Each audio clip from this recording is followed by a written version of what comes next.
Trustees, I'd like to welcome each and every one of you here this morning. I would also like to thank George Washington University for allowing us to use this venue for this morning. It's my pleasure to welcome you to the 2019 State of Homeland Security Address by Secretary Nielsen.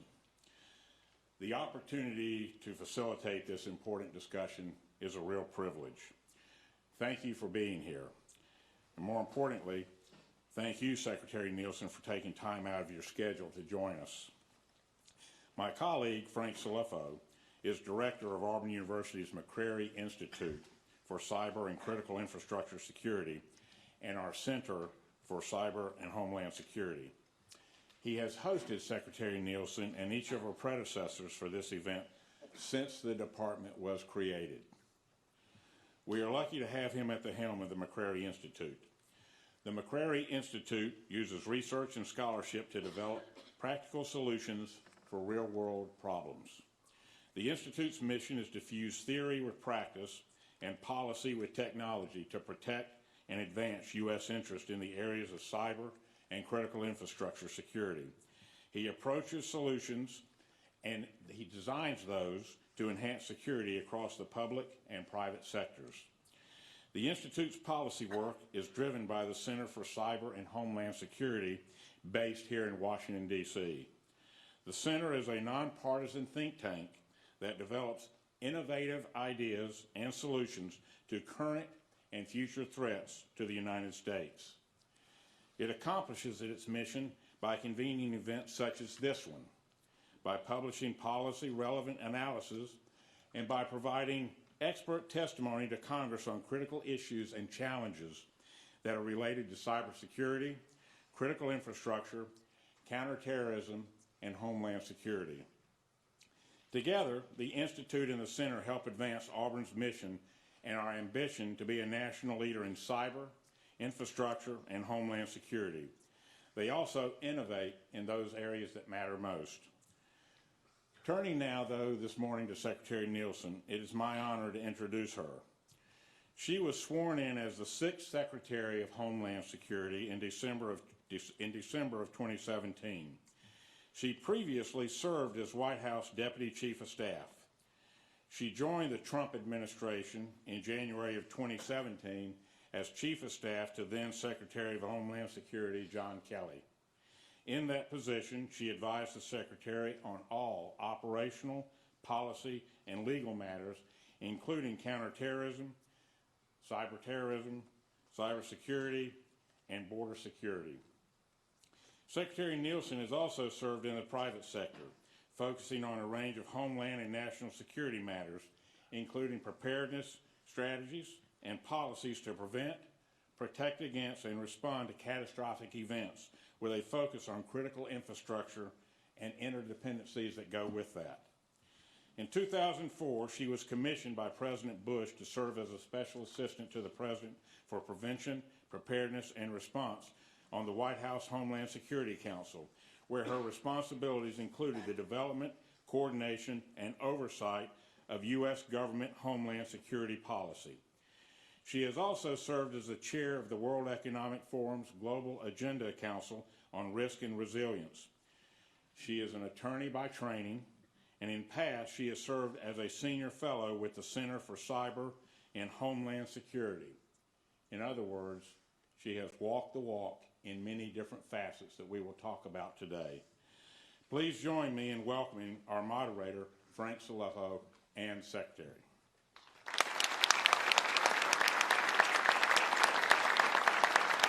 Well, thank you, General.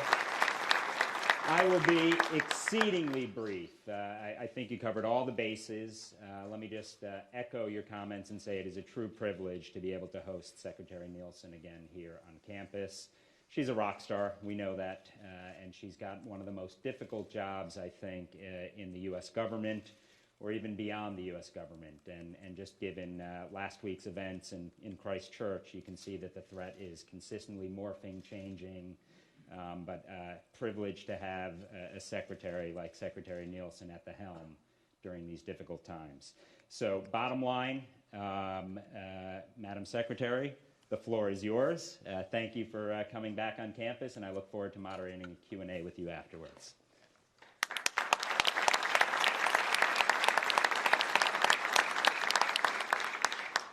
Well, good morning, everyone. Thank you to General Burgess, and congratulations on the championship. I'd be remiss if I didn't mention that.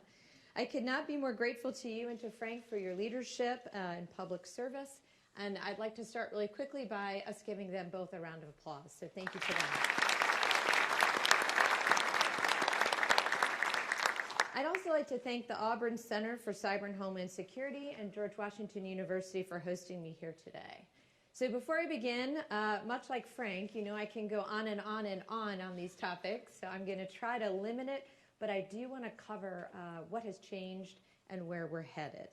So I want to also extend my appreciation to the many friends, colleagues, and distinguished guests joining us today. In this room are men and women who have built the Department of Homeland Security from the ground up. Others who have followed in their footsteps by taking up the call to service, and others who support our missions by executing theirs so well. So thank you all for being here today.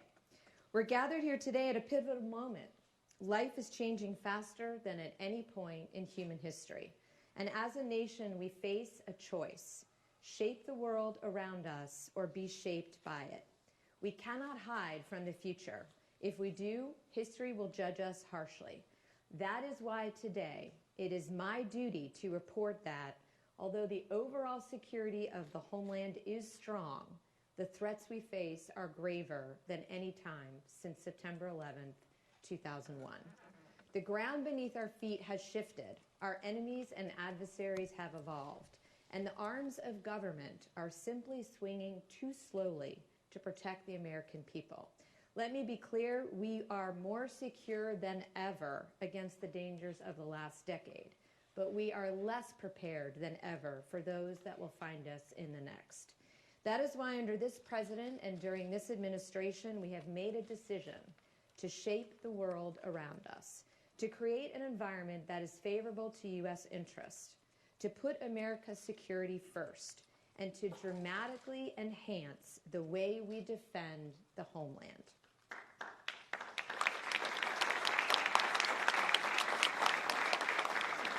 In short, we are going from being highly reactive to highly resilient, and we are not wasting any time. In fact, last year, I used this platform to announce a policy of relentless resilience at DHS. Today, I am pleased to say we are implementing that agenda at breakneck speed. In the past 12 months, there has been more change at DHS than any single year in its history. This morning, I will tell you what we have accomplished, where we are going, and why it matters. I will preview our bold new strategic plan by walking you through a few of the department's overarching goals. DHS was created to fight one primary generation-defining struggle: the war on terror.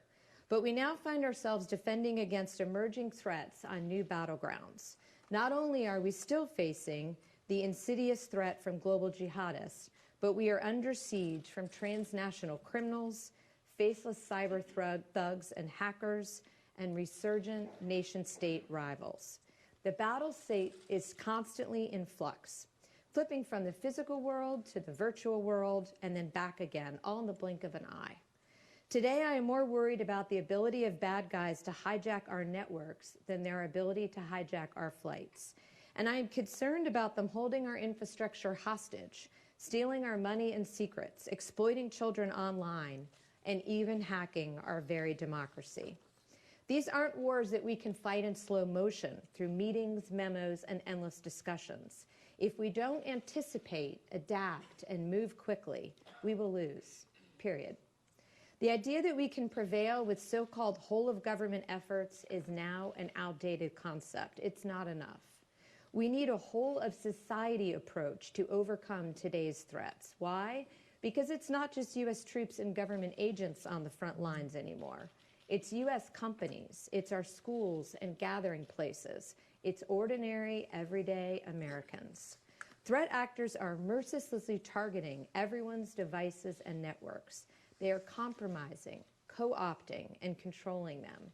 And they're weaponizing They're weaponizing our own innovation against us. America's not prepared for this. Your average private citizen or company is simply no match against a nation.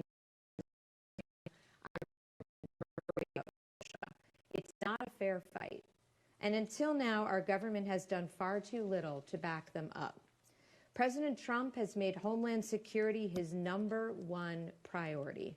Not number 2, 3, or 4. It's pillar 1 of the U.S. national security strategy. And as Secretary of Homeland Security, I am running with that mandate to obtain the resources, to secure the authorities, and to execute the changes we need to fully transform Homeland Security and give the American people the protection they deserve.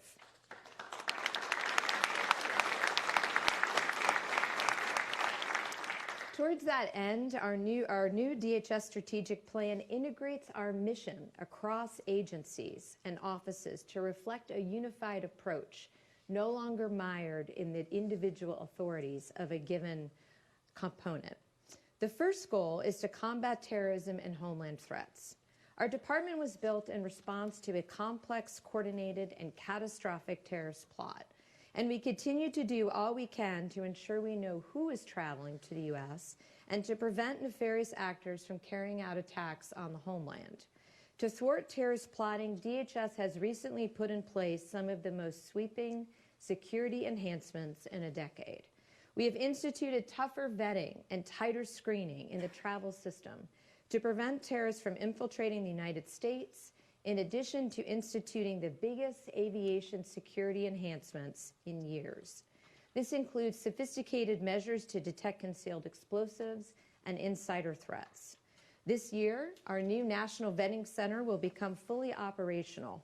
It will fuse law enforcement data and intelligence from across the government to detect dangerous individuals seeking to reach our territory.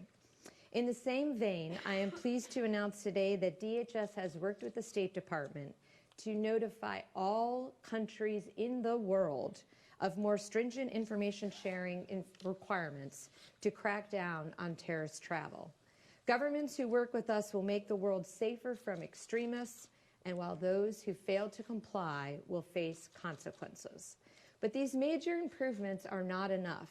Fanatics have innovated. They have realized terror can be done on the cheap and spread virtually, using simple online instructions and household tools. With the rise of ISIS, the phenomena of do-it-yourself mass destruction was born, and Homeland Security hasn't been the same ever since.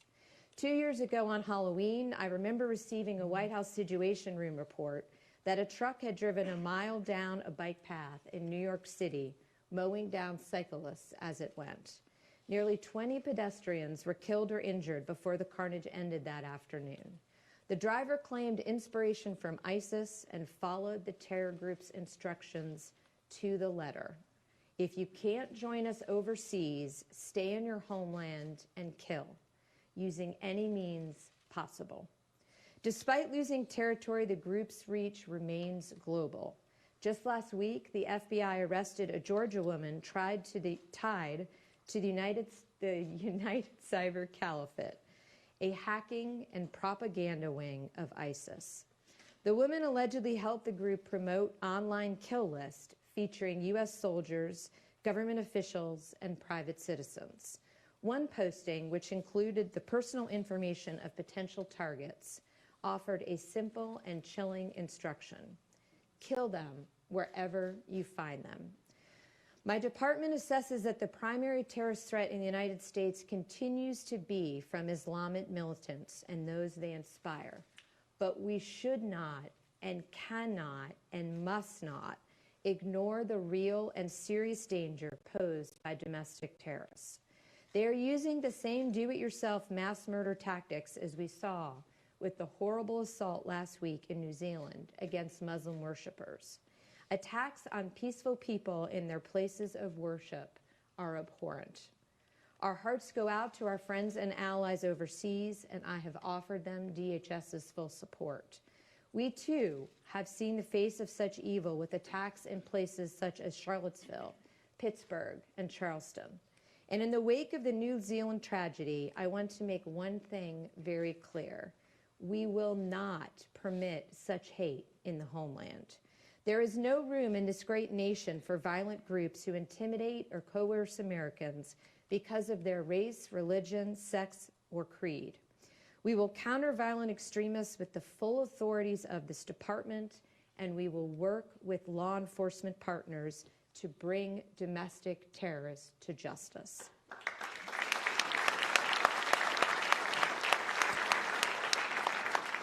At DHS, we've launched new terrorism prevention programs against all forms of violent hate.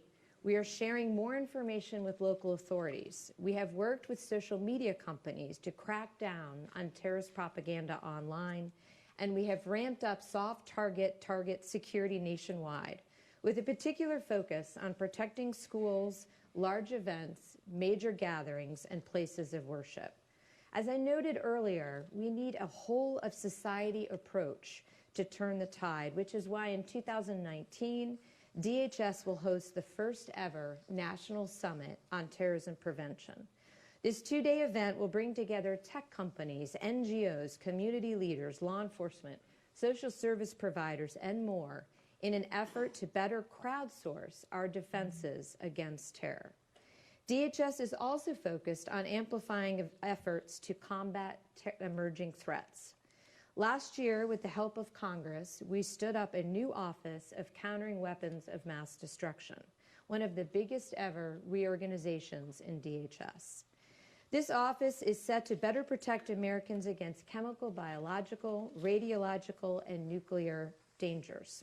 We also fought for and won legislative authority to detect and disrupt dangerous drones so they aren't used on our homeland to spy, to steal, to smuggle, and to cause destruction.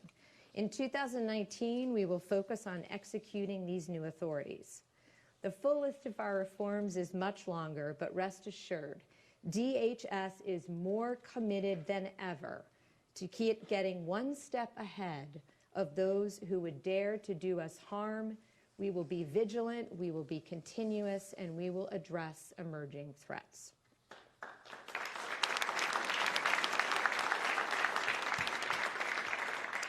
At the same time, we cannot lose sight of our most basic obligations to the American people, reflected in the second goal of our strategic plan, to defend U.S. borders and sovereignty. There is no more fundamental responsibility for a nation, and yet the American people have been let down by our government again and again. I want to cut through the politics today to tell you loud and clear there is no manufactured crisis at our southern border. There is a real-life humanitarian and security catastrophe. Late last year, we were apprehending 50,000 to 60,000 migrants a month. Last month, we apprehended more than 75,000, the highest in over a decade. And today, I can tell you that we are on track to interdict nearly 100,000 migrants this month alone. The situation at our southern border has gone from a crisis to a national emergency to a near system-wide meltdown. I say this with the utmost sincerity and urgency. The system is breaking, and our communities, our law enforcement personnel, and the migrants themselves are paying the price. What's different about the current flow is not just how many people are coming, but who is arriving. Historically, illegal aliens crossing into the United States were predominantly single adult men from Mexico with no legal right to stay. We could detain and remove them within 48 hours.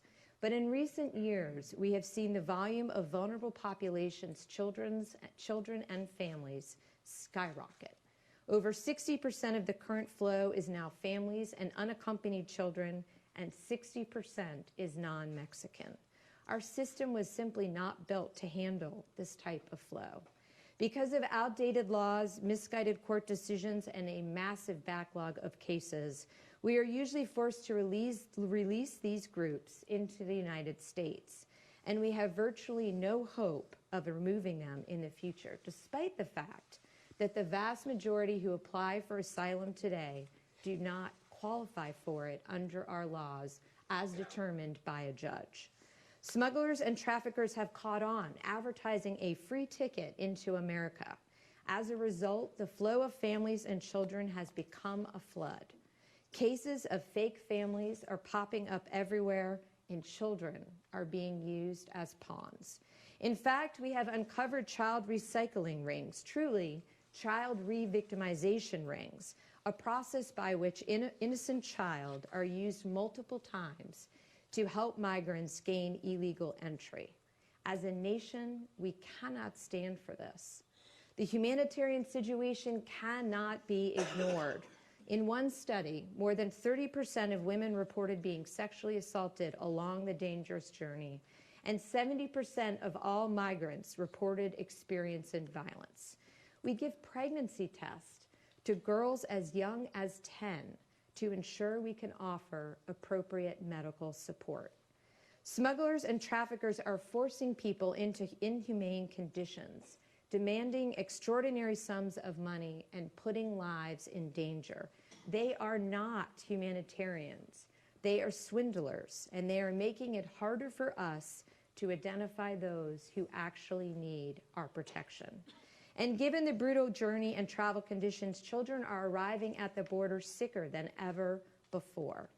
Make no mistake, though, this is also a security crisis. Criminals are using the situation to line their pockets while gangs are exploiting the loopholes to bring in new recruits. And we are seeing the spread of violent crime and drugs, the majority of which come into our country via the southern border, both at and between ports of entry.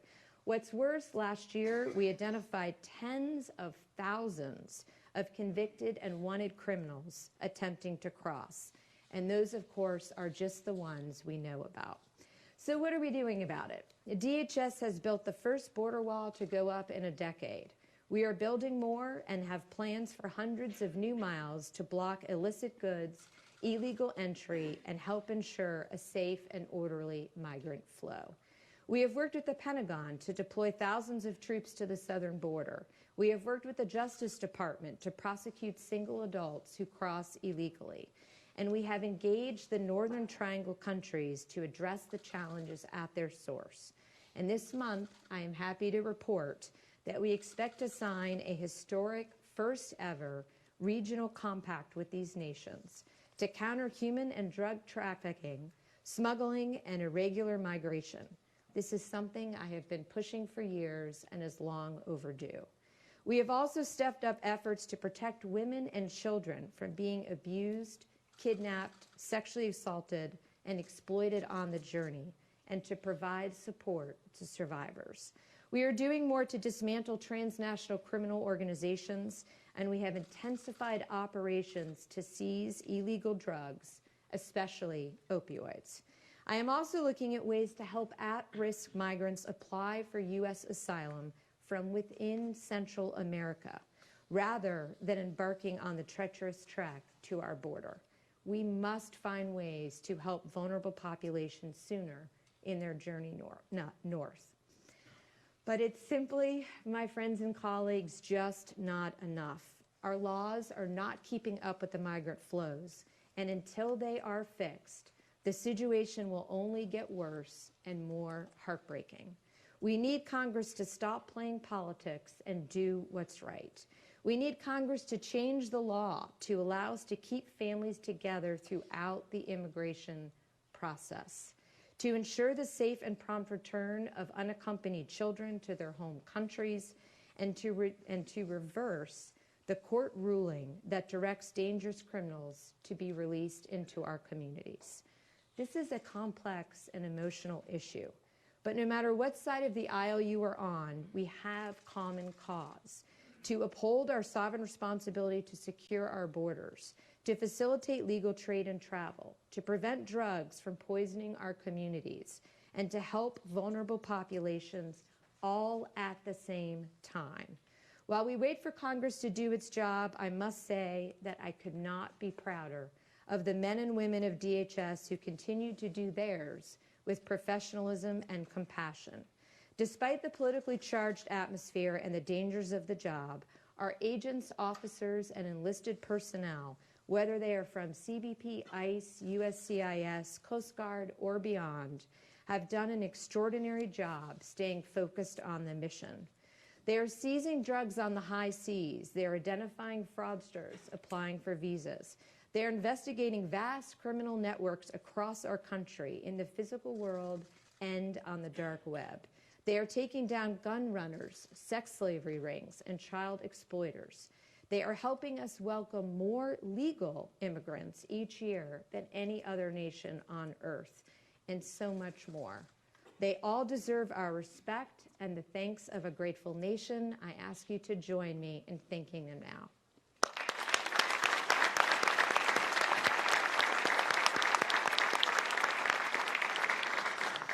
I want to briefly tell you about someone who exemplifies these committed efforts, Homeland Security Investigation Special Agent Alicia McDonald.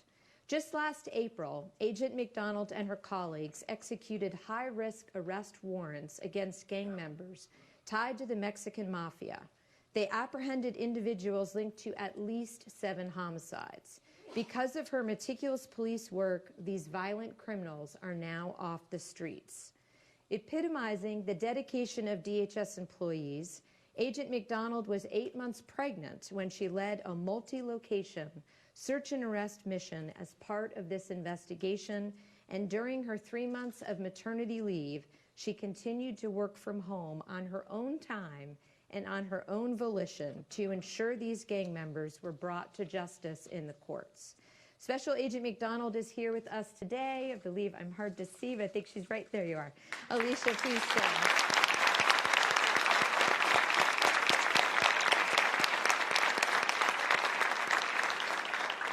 You represent the best of DHS, and we thank you for representing all of us so well. On top of my list of threats, that many of you can guess, the word cyber is circled, highlighted, and underlined. The cyber domain is a target, a weapon, and a threat vector all at the same time. That is why another goal in our strategic plan is to secure cyberspace and critical infrastructure.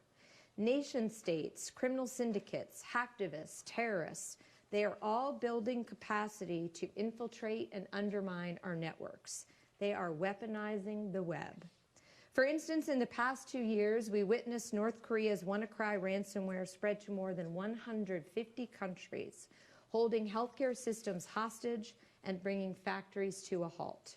And we saw Russia probing our energy grid, compromising thousands of routers around the world, and unleashing NotPetya malware, which wreaked havoc as one of the costliest cyber incidents in history.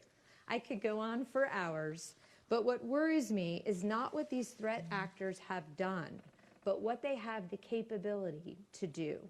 Stealing our most sensitive secrets, deceiving us about our own data, distracting us during a crisis, launching physical attacks on infrastructure with a few keystrokes, or planting false flags to embroil us in conflicts with other nations. The possibilities are limitless, but the time we have to prepare is not.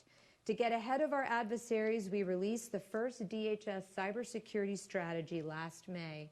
This was only step 1. Step 2 is partnership. I've said it many times, but it bears repeating. In our hyper-connected world, if we prepare individually, we will fail collectively. So DHS held a first-of-its-kind National Cybersecurity Summit in New York City last summer.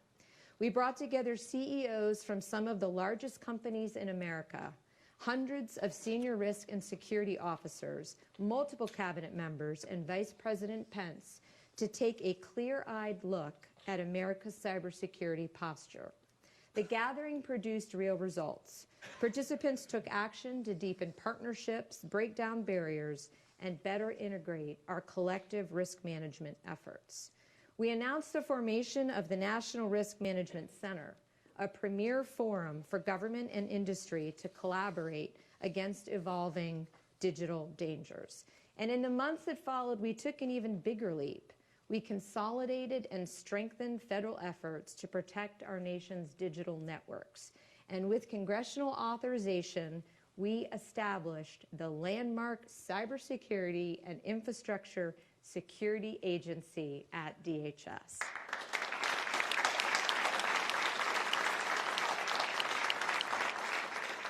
We can now retire our jokes about the name of NPPD. CISA was long overdue and will be at the front of the fight in cyberspace for years to come. But strategies, partnerships, and organizational change will still only get us part way. So we've ramped up operations to keep intruders out of our networks. First and foremost, we've driven a change in U.S. policy to replace complacency with consequences. We have made clear we will no longer accept malicious cyber interference.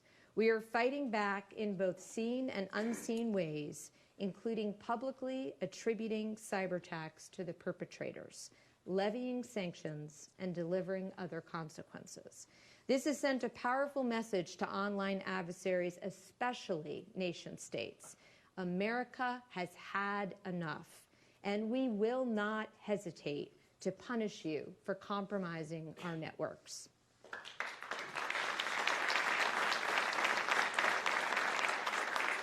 We have also instituted a next-generation risk management approach to identify and assess critical functions, not only specific assets and systems. We are wielding DHS authorities to get dangerous software, such as Kaspersky-branded products, out of federal systems and taking swift action to patch newly discovered vulnerabilities. Alarmingly, our adversaries are using state-owned companies as a forward-deployed force to attack us from within our own supply chain. So we are working with industry partners to identify and delete these bugs and defects from our systems. But all of the digital threats, the one we take most seriously, are those aimed at the very heart of our democracy. In 2016, at the direction of Vladimir Putin, Russia launched a concerted effort to undermine our elections and our democratic process using cyber-enabled means. Their meddling didn't stop there. They have continued to interfere in our public affairs and have attempted to sow division online among Americans on hot-button issues. Unfortunately, other state-nation rivals appear to be following suit and are in various ways working to virtually influence U.S. policy and discourse. So let me just send one last message to our cyber adversaries. You cannot hide behind your keyboards and computer screens. We are watching you. And no matter what malware you develop, I promise you, the engines of our democracy are far stronger and far more resilient than any code you can ever write.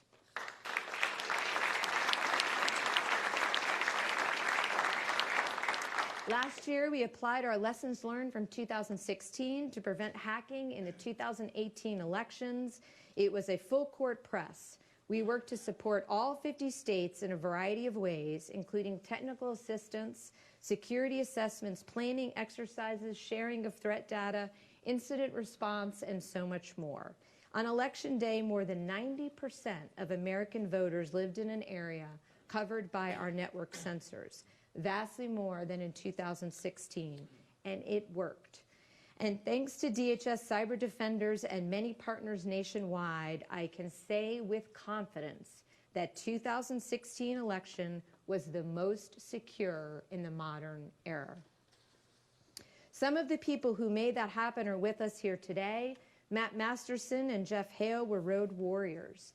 They spent weeks and months across the country away from their families, building partnerships, and most importantly, establishing trust. By Election Day, the team had convinced 50 states and 1,400 plus local jurisdictions to join our election security efforts. Matt and Jeff, I think, are also over here. Can you please stand?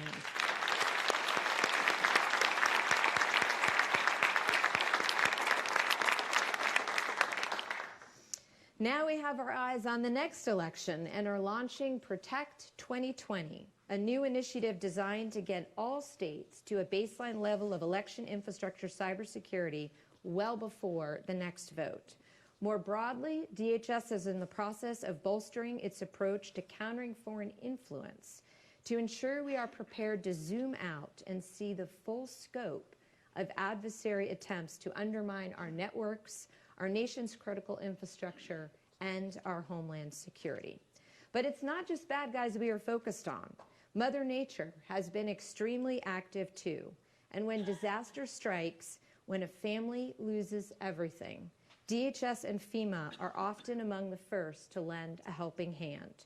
Our hearts still break for those who've lost loved ones and livelihoods, whether in Hurricane Maria in Puerto Rico, the Camp Fire in California, other catastrophic disasters which have affected almost every state in the last 2 years.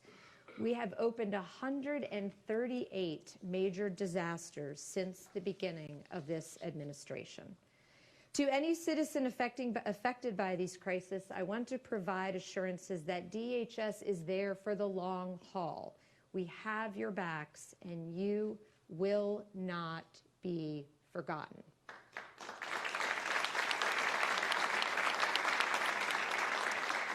We have delivered record-breaking levels of disaster assistance to Americans in the past 2 years, including putting $7 billion in the hands of disaster survivors, more than the previous decade combined. And in response to recent catastrophes, we are implementing a new vision focused on making America better prepared for the worst. FEMA is investing substantial resources to build more resilient communities. We are forward deploying federal personnel nationwide, so they are working side by side with state and local officials well before disaster strikes. And we are expanding alert systems so that we can warn citizens faster and more completely. I've covered only a few areas of our forthcoming strategic plan, but I can assure you, in ways large and small, we are undertaking transformation to build DHS for a new age. So whether it's the work we do to stop unfair trade practices, to prevent thieves from compromising our financial systems, to protect our nation's leaders, or to defend our waterways against criminals and foreign powers, DHS is casting aside stagnation for adoption, convention for nimbleness. We are maturing the DHS enterprise to expand unity of effort through joint planning, joint analysis, and joint operations to facilitate everything from hunting down elusive cartel leaders to rescuing wayward migrants.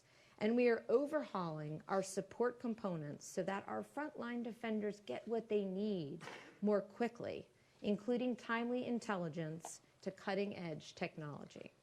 I want to close today by announcing a major milestone. For many years, since our founding, in fact, DHS agencies have operated in temporary spaces in offices scattered throughout D.C. A relic of our early days, it's even hard for me to believe when I read this, a relic of our early days when nearly 24 organizations were merged.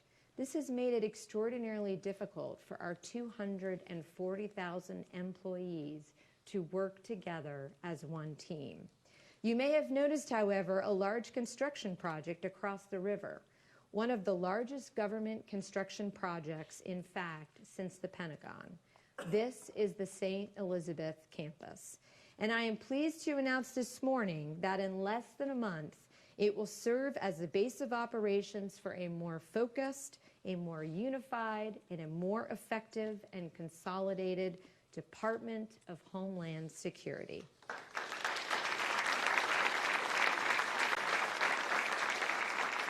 When we move next month, we will take stock of all that has changed in the 16 years since DHS was created.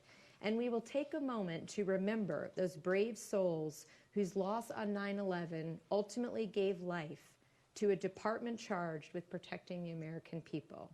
You see, the Department of Homeland Security was born from bravery.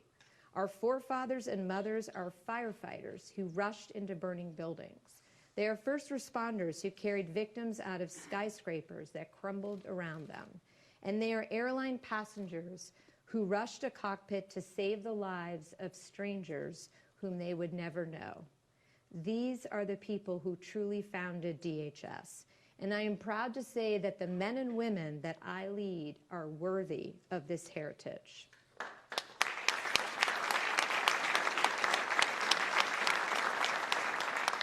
Many of the successes I discussed this morning and our plans for the future are due to the first-class leadership in the department, many of whom are sitting in the front row here. Let's give them a quick round of applause.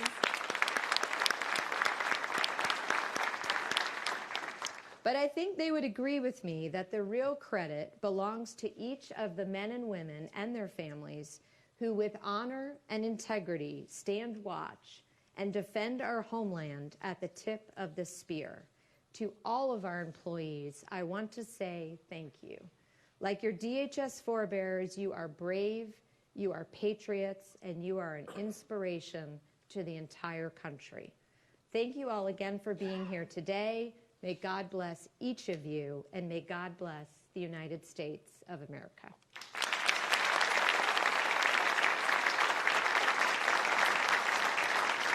Madam Secretary,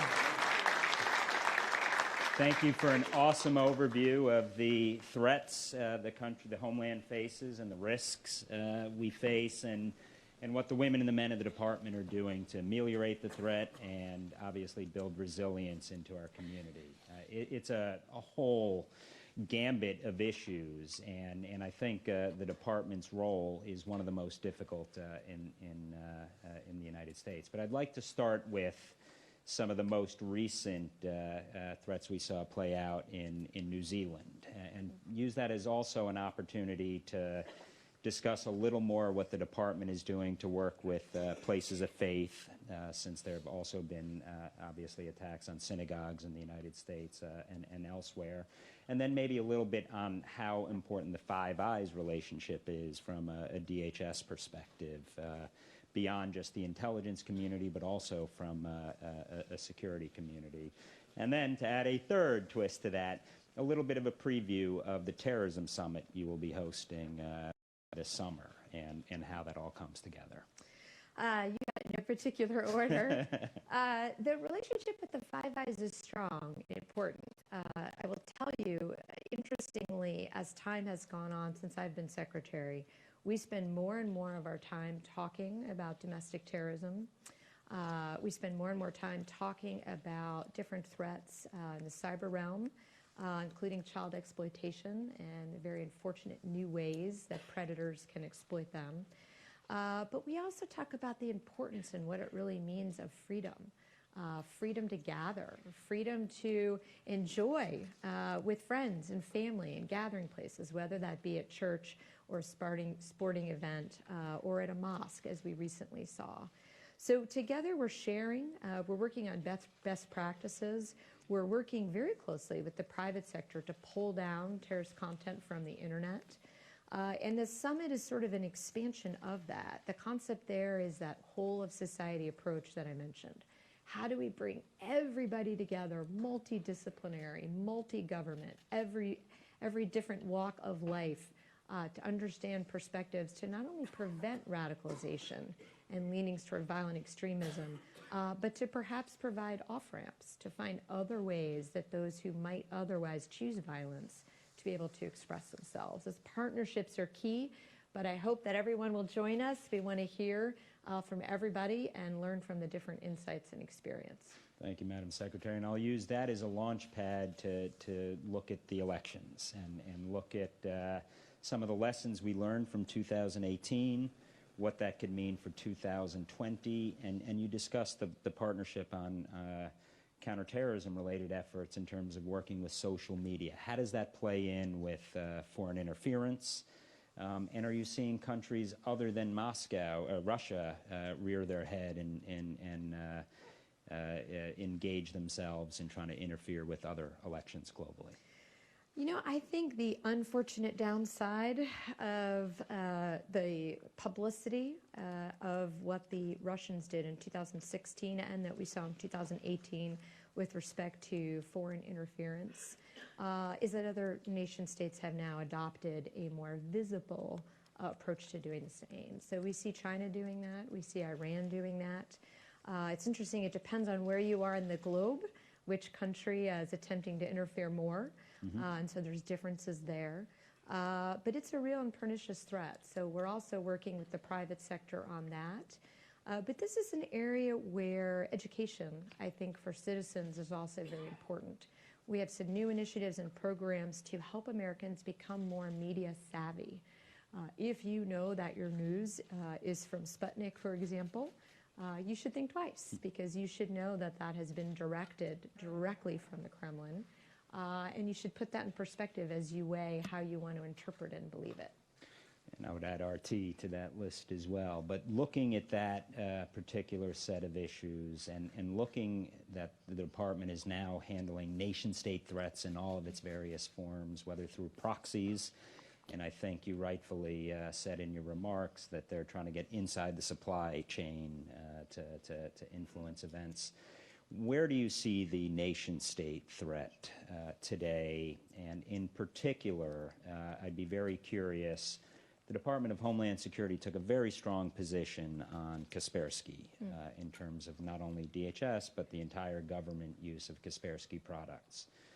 What should we be thinking about in terms of 5G? Because when I look at the critical infrastructure, that's at the very heart of it all.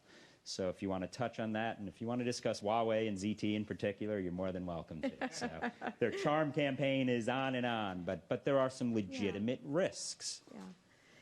I mean, here's what I would say. The nation states, they might have slightly different motives, China and Russia, but they are using a whole of government approach.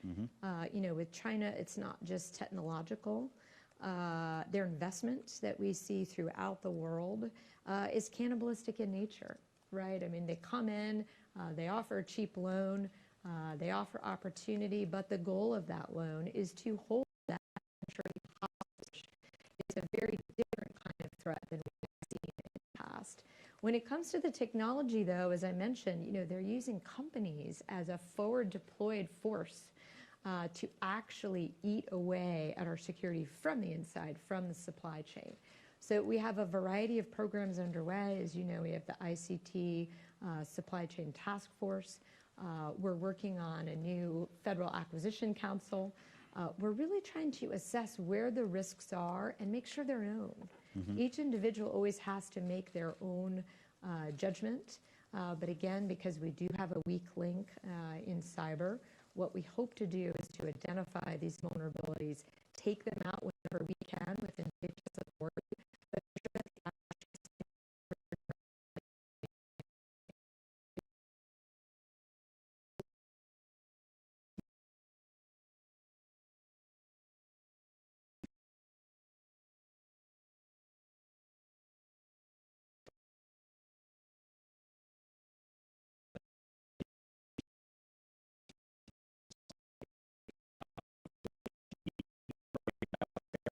the Department doing to enhance some of our security protocols and measures, and particularly some lessons learned from maybe the most recent National Security Special event with the Super Bowl in Atlanta, whether or not you got to experiment with new technologies, new procedures, and how successful they've been because I mean, crowded spaces and stadiums, that will always be at the top list of risk and threat, whether it's in places of faith or whether it's at rock concerts or whether it's in stadiums. What should we be thinking about there? I think drones is a great example of where technology itself is not good or bad. We use drones in the department as a force multiplier. We use them for disaster response. We use them to help us understand threats on the southern border. We use them, many states and localities use them to help fight fires. The flip side, of course, is that a nefarious actor can take a otherwise ubiquitous technology and use it against us. So we see them dropping phones into prisons. So we see them smuggling drugs across the border. We see them surveilling, disrupting our technology. You have seen the use cases out of Asia where drones fly by a multi-storied building, mimic the printer, and suddenly everything you're printing is captured by the drone. This is a very difficult threat to cover down on because of our open society in the United States. We're working closely with the FBI and the Defense Department to make sure that we have the technology to address this in a civilian arena.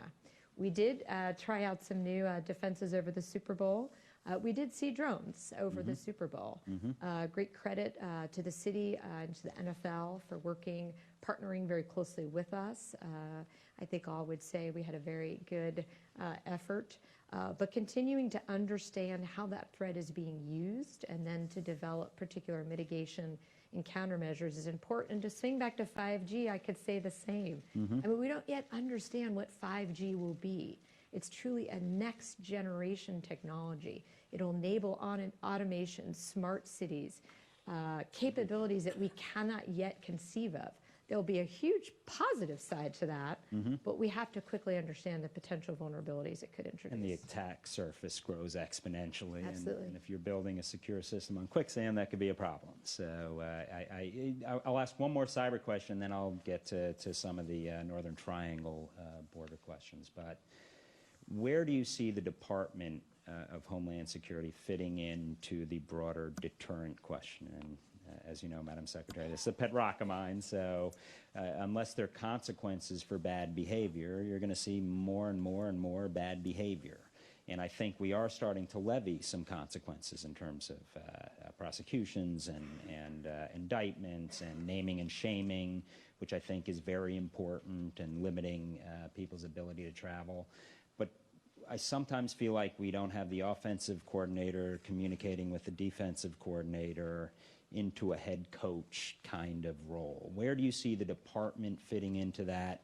And then more broadly speaking, the U.S. government approach to dissuading, deterring, and if need be, compelling bad cyber behavior? So we have to use everything we have. Because without consequences, there is no deterrence. It's that simple. We all know that. I mean, that's the basis of law enforcement. So as you say, we're using financial, we're using diplomatic, we're using any sanction.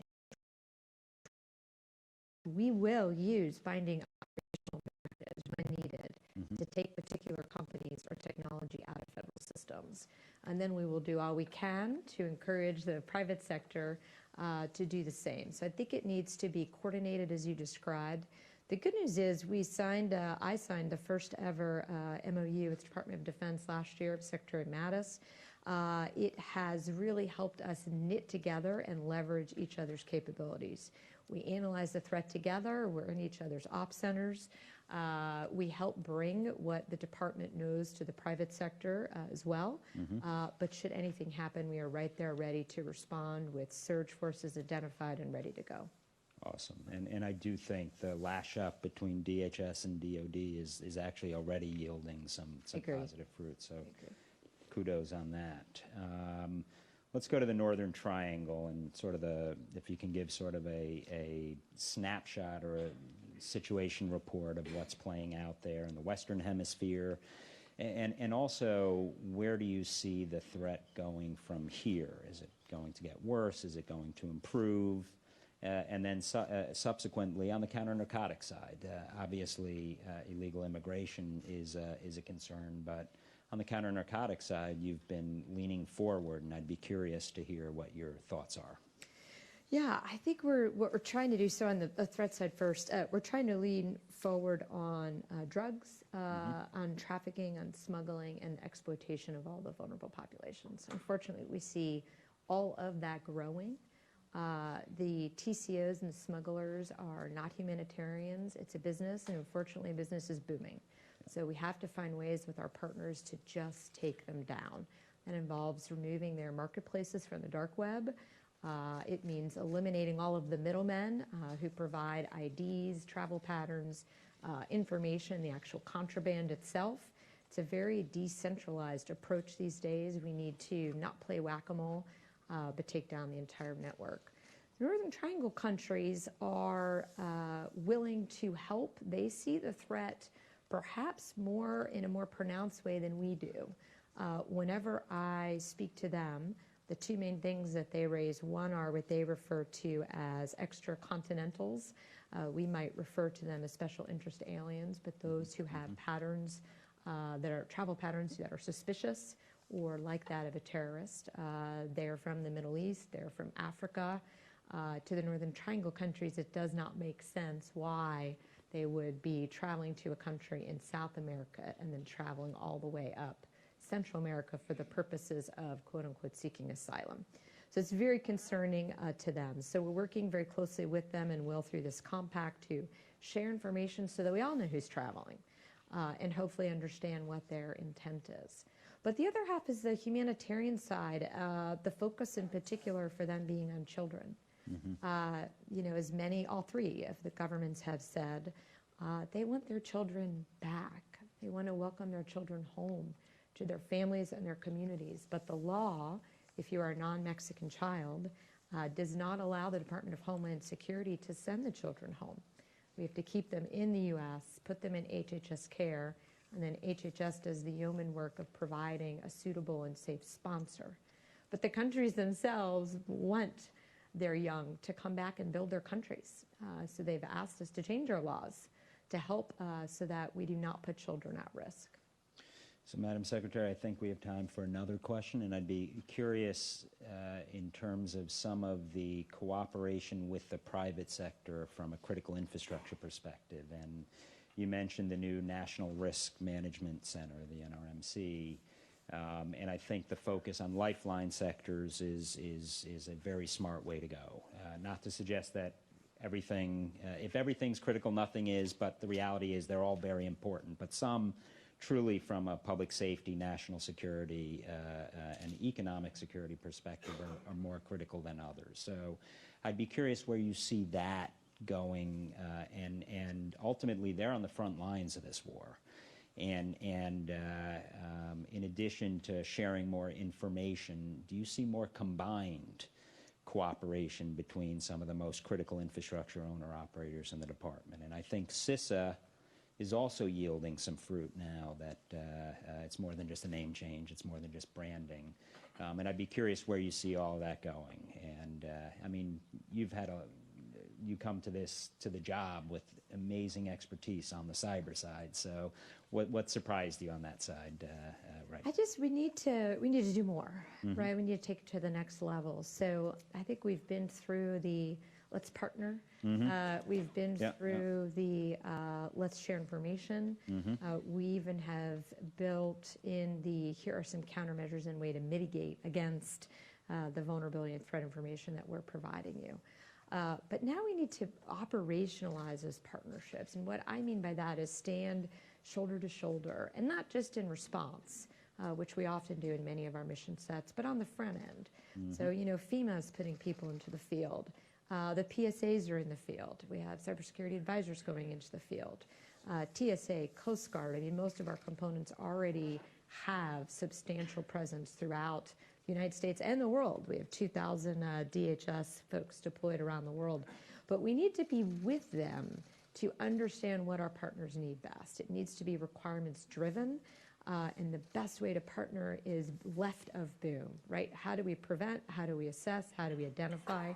And I do believe that they also, sometimes faster than we, can identify the emerging threats that are coming at us, right? This is what's emerging from a technological perspective.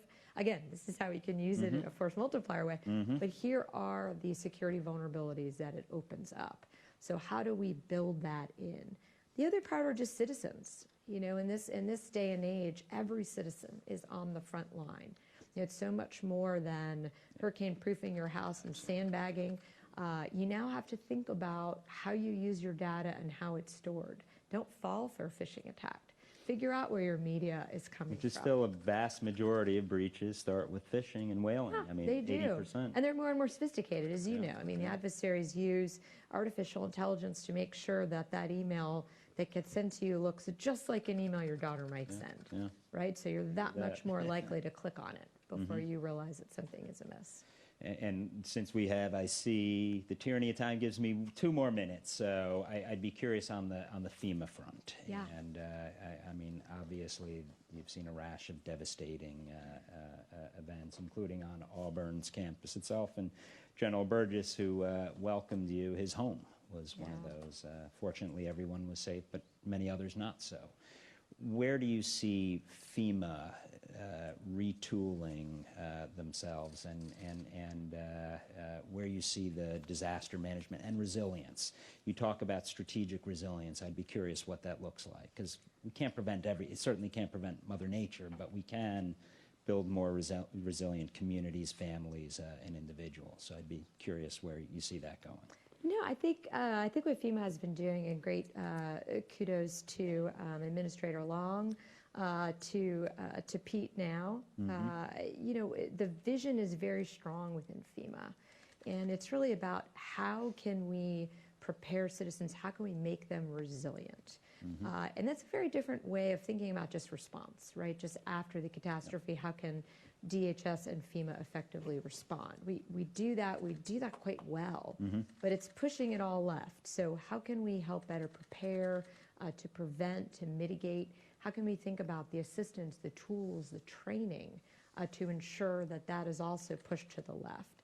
Even when you think of school safety, which FEMA, along with much of the department, has a role in, it's giving tools to those who work in a school environment to not just be able to understand different options for hardening the building, but first aid techniques, you know, stop the bleed. Let's train people who we know will actually be first responders, so that they're better able to help their neighbors. So resilience is comprehensive. It's not just one thing. It's thinking through raising that baseline. You know, we're all about raising baselines at DHS, but security and resilience to ensure that have you opted into the alert and warnings in your environment? Do you know what local officials to listen to in an emergency? Do you know what threats are likely to occur in your area? You know, get smart, spend the time, be ready. And very last question on the aviation side, and you're a very original plank holder of what pre-Department of Homeland Security, actually, even at TSA. Where do you see the aviation threat going, and more importantly, looking ahead, what TSA may be doing to try to stay, again, left of boom, but also technology changes, human nature remains consistent, understanding where some of these pieces come together? You know, TSA, I've so many components like this, but TSA is one of those components that, because they do their job so well, they're often not recognized for it, meaning